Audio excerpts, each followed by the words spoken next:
নমস্কাৰ অনিতাস লাইফষ্টাইলৰ নটি ভিডিঅ'ৰ মাজলে আপোনালোকক স্বাগতম জনাইছো আৰু আজিৰ ভিডিঅ'টো আৰম্ভ কৰিছো।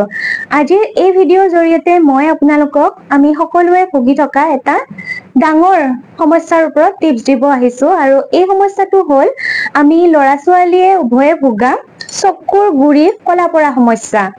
এই সমস্যাটোৰ পৰানো আমি কেনেকৈ পৰিত্ৰাণ পাম সেইটোৰ ওপৰতে মই আপোনালোকক কেইটামান সৰু সৰু টিপছ দিম, যিকেইটা আপোনালোকৰ ঘৰতে থকা বস্তুৰে আপোনালোকে ইউজ কৰি এই সমস্যাটোৰ পৰা পৰিত্ৰাণ পাব পাৰিব।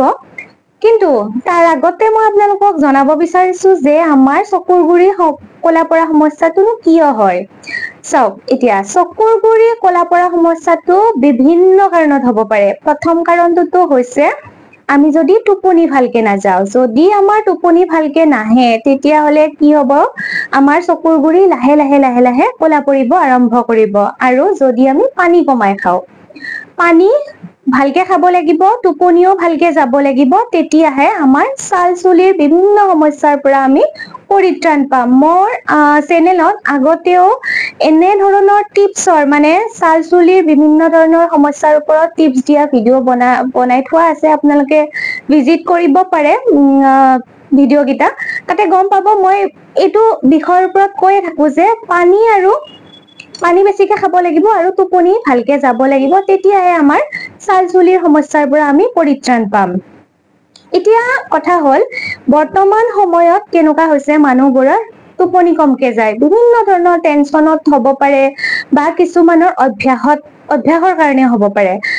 টেনচনৰ কাৰণেও মানুহৰ ৰাতি টোপনি নাযায়, কিন্তু তেনেহ'লেতো নহ'ব। টেনচন দূৰ কৰিবৰ কাৰণে চেষ্টা কৰিব লাগিব। থাকে মানুহৰ লাইফত কিছু কিছু সমস্যা থাকে, সমস্যাবোৰ এদিন নহয় এদিন সমাধানো হৈ যায়। কিন্তু সেইটো বুলিতো এইটো নহয় যে আমি সমস্যাটোৰ কথাই ভাবি ভাবি টোপনি নগলো আৰু আমাৰ এটা বেলেগহে সমস্যা হ'ল। সেইটো নকৰিব, মই আপোনালোকক অনুৰোধ জনাইছো। আপোনালোকে কি কৰিব, ধুনীয়াকে, যে মানুহৰ লাইফ বোলে এবাৰেই আহে, সেইকাৰণে ধুনীয়াকে এনজয় কৰক আৰু নিজে ধুনীয়া হৈ থাকক আৰু স্বাস্থ্যৱান হৈ থাকক। ধুনীয়া, এই যে ক'লো, মই আপোনালোকক টিপছটো দিম বাৰু, কিন্তু ধুনীয়া শব্দটো যে আহিল, এইটোৰ ওপৰত এটা কথা কৈ লওঁ সৰুকে। ধুনীয়া বুলি যে ক'লো, ধুনীয়া মানুহৰ বাহ্যিক ধুনীয়া আৰু আভ্যন্তৰীণ ধুনীয়া, দুটা ধুনীয়াৰ কথা আছে। যদি আমি বাহ্যিক শৰীৰটো ধুনীয়া কৰি ৰাখো, তেতিয়াহে আমাৰ আভ্যন্তৰীণ শৰীৰটো ধুনীয়া হৈ থাকিব। শাৰীৰিক আৰু মানসিক স্বাস্থ্য দুটা কথা আছে নহয় জানো? সেইকাৰণে আমি কি কৰিব লাগিব, আমাৰ মানসিক স্বাস্থ্যটো প্ৰথমতে ধুনীয়া কৰিব লাগিব, তেতিয়াহে বাহ্যিক স্বাস্থ্যটো ধুনীয়া হ'ব। সেইকাৰণে আমি কি কৰিব লাগিব, ভালকে টোপনি যাব লাগিব, টেনচন ফ্ৰী হৈ থাকিব লাগিব আৰু পানী বেছিকে খাব লাগিব। তেতিয়া আমাৰ এই যে চকুৰ গুৰি কলা পৰা সমস্যাটো বুলি ক'লো, এইটো দূৰ হ'ব। এইটো মই ভাবিছো আপোনালোকৰ ক্লিয়াৰ হৈছে। এতিয়া আহক, এই সমস্যাৰ পৰা আমি কেনেকে পৰিত্ৰাণ পাম সেইটোৰ ওপৰত আলোচনা কৰো।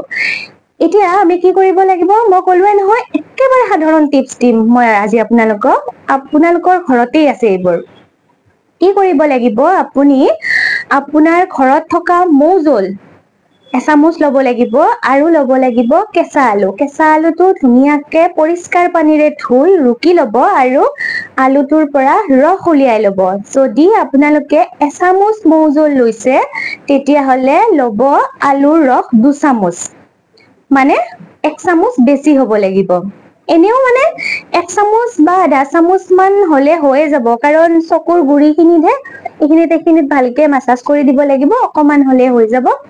এনেকে ল'ব, লৈ ধুনীয়াকে মাছাজ কৰিব, 5-6 মিনিট মানৰ কাৰণে ধুনীয়াকে লাহে লাহে মাছাজ কৰিব। আৰু কি কৰিব, এনেকে কোমল হাতেদি আঙুলিটোত অকমান সময় এনেকে ধৰি থাকিব। যিটো গৰম গৰম যিটো ভাৱ, সেইটো যাতে চকুটোৱে পায়।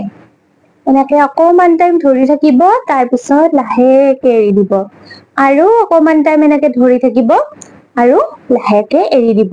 এনেকে আপোনালোকে 5-6 বাৰ মান কৰিব।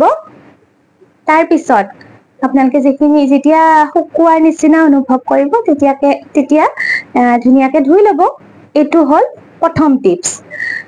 ছেকেণ্ড, আপোনালোকে কি কৰিব পাৰে, চকুৰ গুৰি কলা পৰা সমস্যাটোৰ পৰা পৰিত্ৰাণ পাবৰ কাৰণে আপোনালোকে কি কৰিব আৰু তাৰে মাজত এটা কথা কৈ দিছো, এই যে মৌজোল যদি আপোনালোকৰ ঘৰত থকা মৌজোল হয় তেতিয়া হলেতো খুবেই ভাল, মানে নেচাৰেল মৌজোলটোৰ কথা কৈছো। আৰু যদি নাপায় সেই মৌজোলটো তেতিয়া হলে আপোনালোকে কি কৰিব, বজাৰত পৰা কিনিব পৰা ব্ৰেণ্ডেড মৌজোল পায়, সেই মৌজোল ল'ব, লৈ আলুৰ ৰসৰ লগত মিক্স কৰি এইটো লগাই দিব। এইটো এনেও আমাৰ আলুৰ ৰসটো আমাৰ মানে স্কিনৰ কাৰণে খুব বেছি ভাল। এইখিনি কৰিব, কোনো ধৰণৰ অপকাৰ নহয়। মই নিজেও কৰিছো, মোৰো হৈছিলে চকুৰ গুৰিৰ কলা পৰা সমস্যা, এইটো মই একেবাৰে পৰিত্ৰাণ পাইছো। এইটো হৈ গল প্ৰথম দিহা। আৰু দ্বিতীয় দিহাটো একেবাৰে ইজি। আপোনালোকে কি কৰিব, নাৰিকল তেল অকমান ল'ব, নাৰিকল তেল 2 টোপাল বা 3 টোপাল মান লৈ ধুনীয়াকে চকুৰ গুৰিত লাহে লাহে লগাই দিব। যদি ওপৰতো কাৰোবাৰ মানে কি হয়, ওপৰৰ ফালেও কলা কলা পৰে, তেতিয়া ধুনীয়াকে লাহে লাহে লগাই দিব। লগাই দি তেলখিনি শুকোৱা পৰ্যন্ত কি কৰিব, মই যে দেখাই দিছিলো নহয়, এনেকে অকমান গৰম দিব আৰু লাহে লাহে উঠাই দিব। অকমান টাইম থাকিব দিব, মই দেখুওৱা ধৰণে অকমান বেছি সময় থাকিব দিব, তেতিয়া তাৰপিছত উঠাই দিব। মানে আপোনালোকে যদি পাৰে 2-3 মিনিট মান এনেকে ৰাখি দিব, তাৰপিছত আৰু উঠাই দিব। এনেকুৱা কৰিব আৰু ৰাতি লগাব এইটো বস্তু, মানে তেলটো, নাৰিকলৰ তেল ৰাতি লগাব আৰু ৰাতিপুৱা পৰিষ্কাৰ পানীৰে মুখখনতো আমি সকলোৱে এনেই ধুওঁ, সেইখিনি কৰিব। আপোনালোকে চাব একেবাৰে কম সময়ৰ ভিতৰতে আপোনালোকৰ এই সমস্যাটো নিশ্চয় দূৰ হব। এইটো হৈ গল ছেকেণ্ড দিহা। আৰু তাৰ লগতে আপোনালোকে যদি এই দুয়োটা দিহা কৰিব নিবিচাৰে, তেতিয়াহলে মাজে মাজে আপোনালোকে কি কৰিব, তিয়হটো পৰিষ্কাৰ পানীৰে ধুব, একেবাৰে পাতলকে শ্লাইচ কৰিব, কৰি চকুত লগাই থব। লগাই থৈ অকমান টাইম ৰিলাক্স কৰি এনেকে শুই যাব। মাজে মাজে এইটো সপ্তাহত 2 দিন, 3 দিন, 4 দিন যোনে যিমান পাৰে তেনেকে কৰিব। দেখিব আপোনাৰ যিটো চকুৰ গুৰিৰ কলা পৰা সমস্যা, এইটো দূৰ হব। আৰু কি কৰিব পাৰে, আলু এনেকে চকলাকে কাটি, মানে পাতলকে কাটিব লাগিব, কাটি আলুও লগাব পাৰে। যদি আপোনালোকে ৰুকি পিনে মৌজোলৰ লগত লগাব নিবিচাৰে, তেতিয়াহলে পাতলকে কাটি এনেকে তিয়হ লগোৱা দি এনেকে লগাই অকমান টাইম ৰেষ্ট কৰিব, তাৰপিছত মুখখন ধুই দিব।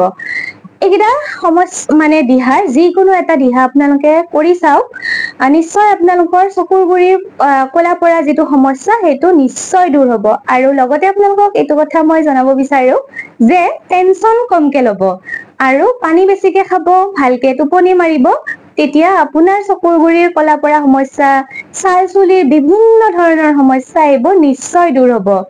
আৰু এনেধৰণৰ ভিডিঅ' পাবলৈ মোৰ চেনেলটো অনুগ্ৰহ কৰি ছাবস্ক্ৰাইব কৰিব, লগতে বেল আইকনটো দবাই দিব। যদি আপুনি মোৰ ফেচবুক পেজটো এতিয়ালৈ ফলো কৰা নাই, তেনেহলে অনুগ্ৰহ কৰি ফলো কৰি দিব। আৰু যদি আপুনি মোৰ লগত কিবা এনেধৰণৰ কথা পাতিব বিচাৰে, মানে টিপছ সম্পৰ্কীয় কথা পাতিব বিচাৰে, তেনেহলে মোৰ ইনষ্টাগ্ৰাম একাউণ্টটো ফলো কৰি থব।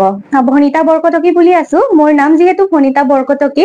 ফেচবুক পেজ আৰু ইউটিউব চেনেলটো মোৰ ভনিতাছ লাইফষ্টাইল বুলি আছে, কিন্তু ইনষ্টাগ্ৰাম একাউণ্টটো মোৰ ভনিতা বৰকটকী বুলি আছে। মই লিংকটো বাৰু দি দিম, আপোনালোকে নিশ্চয় এবাৰ গৈ ফলো কৰিব। তেনেহলে আজিৰ ভিডিঅ'টো যদি ভাল পাইছে, আপোনালোকে বহুত বেছিকে শ্বেয়াৰ কৰি দিব, তেতিয়াহলেহে 2-এজন মানুহ নিশ্চয় উপকৃত হব, যোনে এনেধৰণৰ সমস্যাত ভুগি আছে। তেনেহলে ভালে থাকক আপোনালোক, নিশ্চয় লগ পাম মোৰে কোনোবা এটি অন্য ভিডিঅ'ৰ মাজত। তেতিয়ালৈ আপোনালোক ভালে থাকক দেই। ধন্যবাদ। আজিলৈ এৰিছো, নমস্কাৰ।